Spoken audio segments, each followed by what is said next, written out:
Teli Numbi, voilà, qui nous suit depuis Johannesburg, en Afrique du Sud, dit que je suis l'émission du pays depuis que j'étais dans mon pays, en RD Congo, Lubumbashi. En 2018, je suis devenu un fan incontournable. Je n'aime pas manquer une simple émission. Mon envie est de connaître bien nos origines africaines et Studio 210 ça apporte beaucoup. Dans mes recherches, j'adore cette initiative. Sibiti Mayoko depuis Filou, toujours devant ma télévision, j'attends, longue vie à vous. Josip Sapirsti Malanda qui dit la meilleure émission de CNR TV. Et Jaberti Moussayadi, bonjour, depuis Pointe-Noire, je suis un grand fan de l'émission, je vous souhaite bon vent. Voilà, nous allons continuer à lire les messages de ceux qui nous écrivent sur notre page. Continuez à écrire, nous allons les lire le long de cette émission. Le temps pour moi de dire ici, pour l'entame de cette émission à bâton rompu, Jésus de Nazareth, ce nom implique l'histoire d'un humain conçu mystérieusement, sinon miraculeusement, né sur fond de symboles humainement déconcertants et spirituellement profonds. Il ne vit que 33 ans, il n'a vécu que 33 ans. Il est mort comme tout le monde, mais a ressuscité, ça c'est pas donné à tout le monde. C'est au fond l'histoire d'un homme ordinaire, humilié, torturé, crucifié, assassiné, qui in fine s'avère être le Fils de Dieu. Il en devient l'incarnation et d'ailleurs même est reconnu comme Dieu lui-même, Jésus. Le Christ, le Sauveur, le Seigneur, tant de récits autour de ce Galiléen dont le succès éclatant à titre posthume reste le plus impactant dans l'histoire de l'humanité. Et c'est de lui qu'il s'agit aujourd'hui. Vérité et contre-vérité autour de Jésus-Christ. Nous parlerons donc de la divinité de Jésus-Christ, mais aussi de ce Messie dont parle la Bible et le Coran. Pour en parler, nous avons l'apôtre Richard Fila Saint-Eudes. Bonjour. Bonjour. Il est apôtre et donc visionnaire de la mission évangélique L'œuvre de Dieu. En sigle, je n'arrive jamais à le dire, c'est Méode. Merci beaucoup. Et nous avons aussi M. Saïd Ahmad, responsable de la communauté islamique Ahmadiyya, ici au Congo. Bonjour M. Saïd. Bonjour M. Alors, nous commençons donc avec notre premier sous-thème, la divinité de Jésus-Christ. Vous avez 5 minutes pour nous expliquer ce que vous pensez de Jésus-Christ. A'udhu billahi minash shaitanir rajim, bismillahir rahmanir rahim.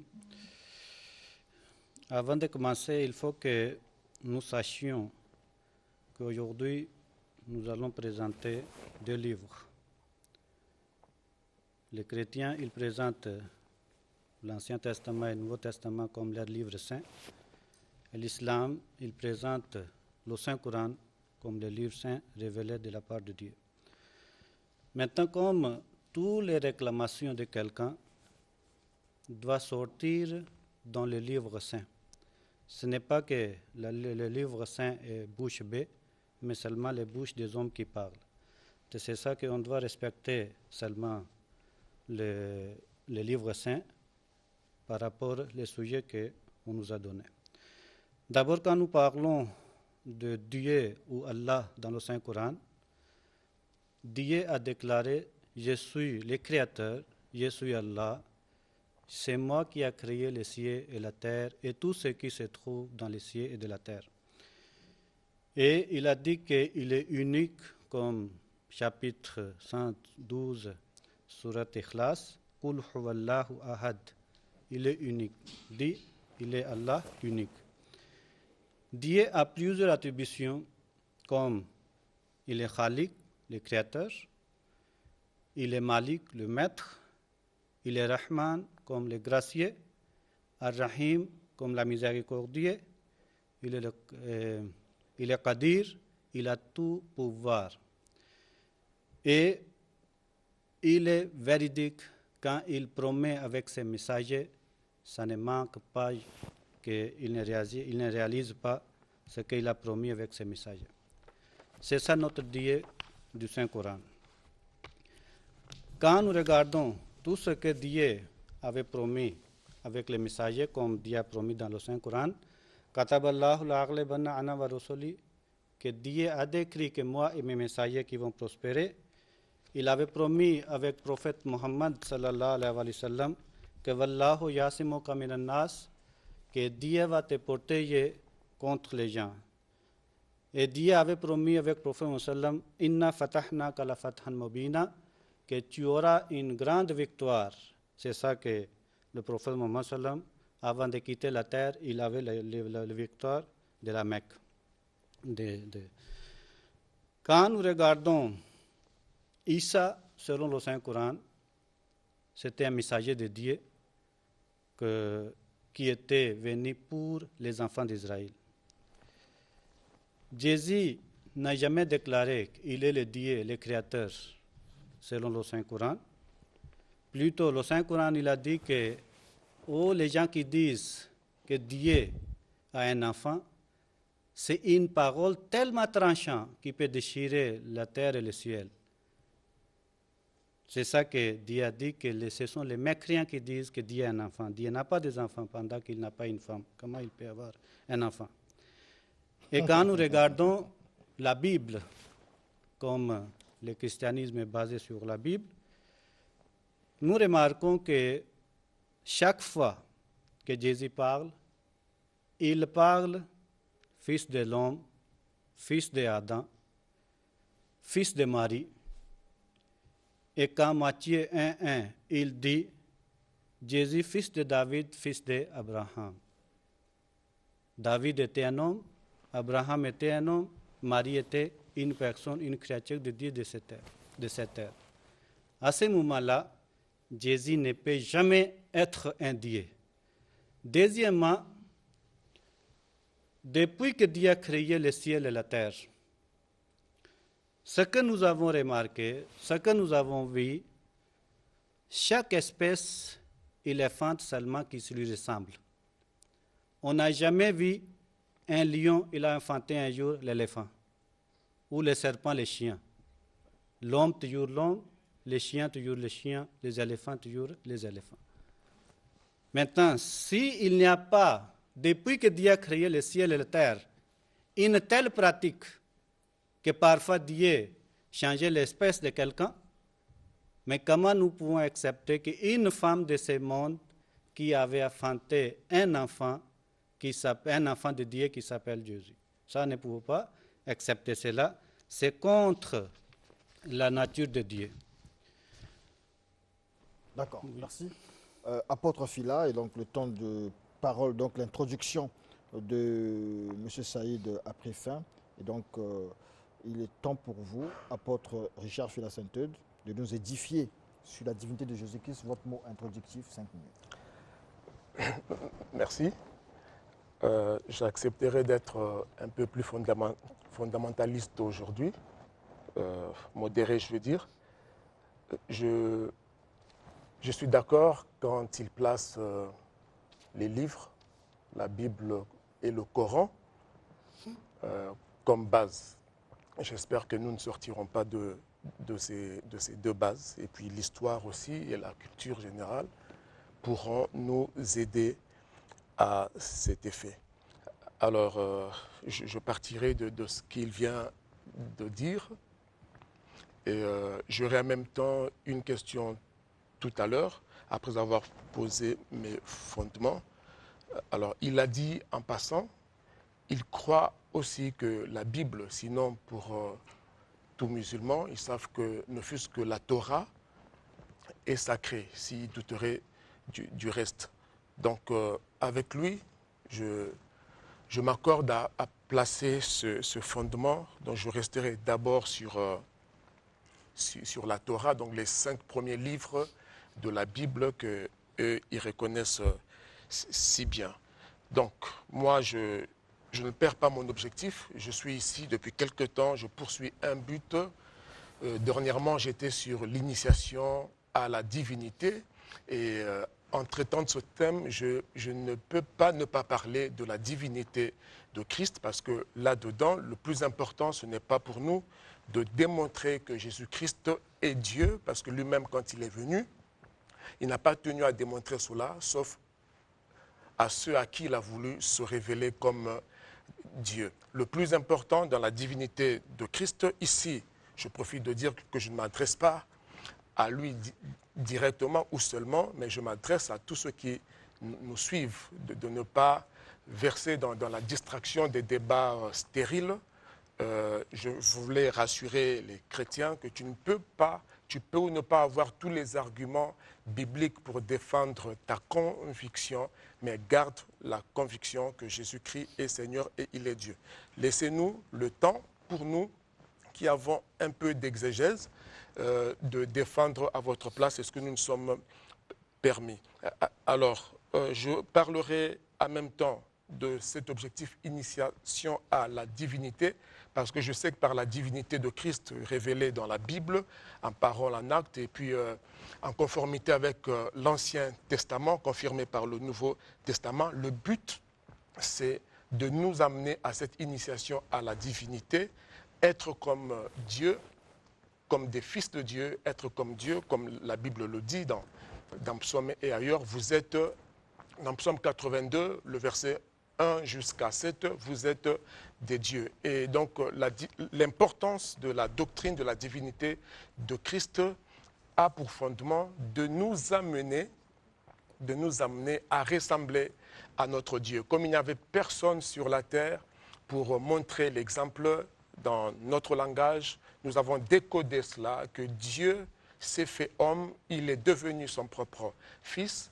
Ce n'est pas pour prouver qu'il était Dieu, mais pour nous montrer comment les fils de Dieu doivent ressembler à Dieu dans l'amour, dans la puissance, dans l'humilité, dans les qualités divines. C'est pourquoi il a accepté de se subordonner à lui-même, devenir comme un simple fils. Alors si nous comprenons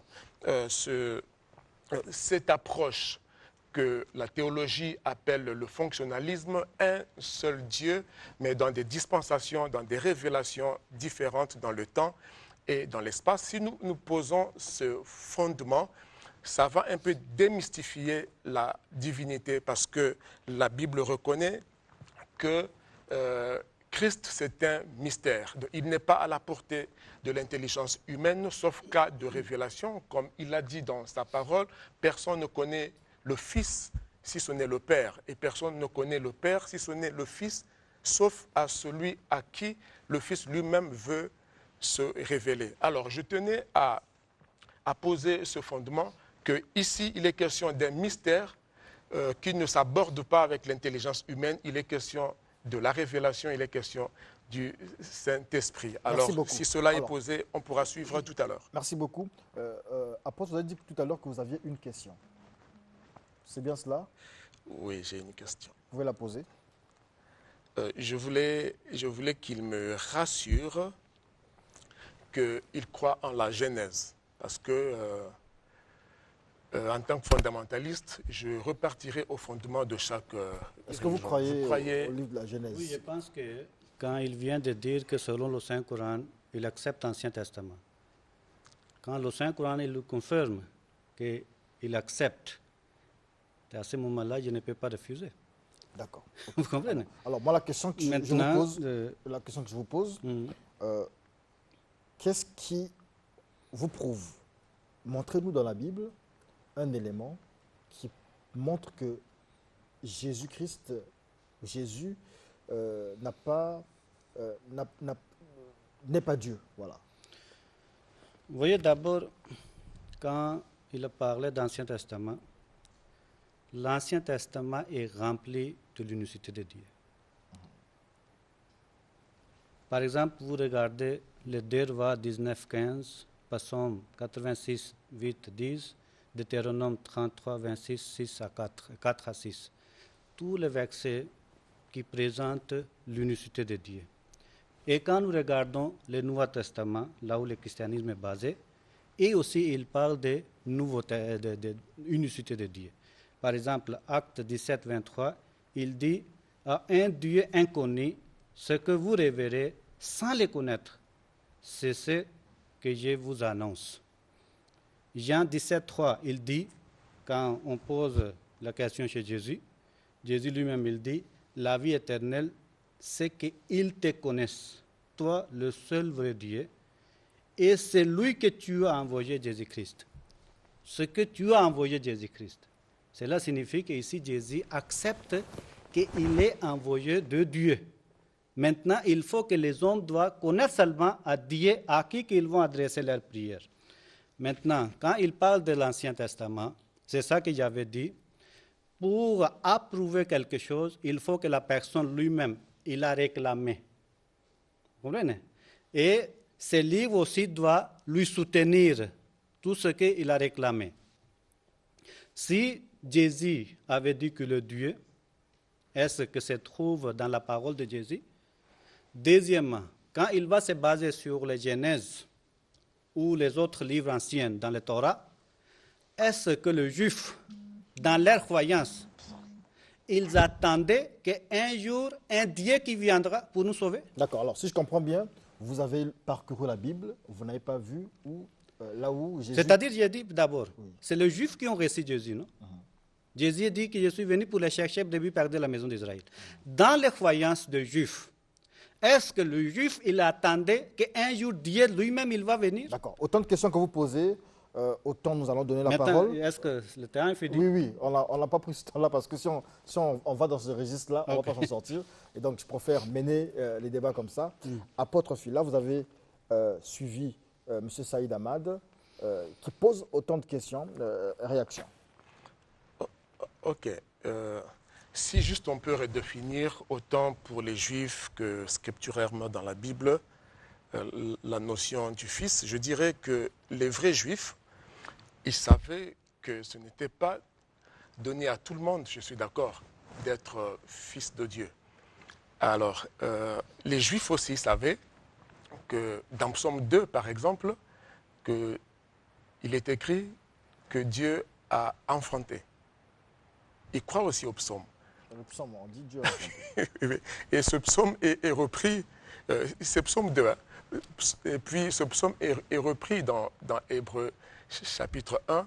Tu es mon fils, je t'ai engendré aujourd'hui. Alors je me ferai encore l'honneur et le plaisir de relire tout à l'heure ce verset. Parlant du fils, quand il dit qu'un homme, Dieu ne peut pas enfanter. En fait, le Coran aussi reconnaît que Dieu peut voir sans yeux, n'est-ce pas? Dieu peut voir sans yeux, il peut entendre sans oreille, il peut parler sans la bouche. Alors, tous ceux qui ont lu le Coran, ils savent cela. Ça veut dire aussi, si Dieu peut parler sans bouche, s'il peut toucher sans main, s'il peut voir sans les yeux, il peut enfanter sans toucher une femme. Parce qu'il y a tellement de choses que Dieu peut faire sans organes humains. Voir sans avoir des yeux physiques, avec quels yeux Dieu voit partout, avec comment Dieu fait tout ce qu'il fait. Il peut agir sans déployer une main, rien qu'avec sa parole. Le Coran reconnaît justement que Issa est la parole de Dieu, Issa est la vérité, Issa est même le Messie. Il sait très bien que je peux lui faire lire les sourates. Il y a 11 sourates qui écrit, qui révèlent que Issa al-Mashi, donc Jésus est le Messie. Même s'il tenterait de donner une certaine signification à Massie, mais nous savons que le Coran reconnaît jusqu'à la virginité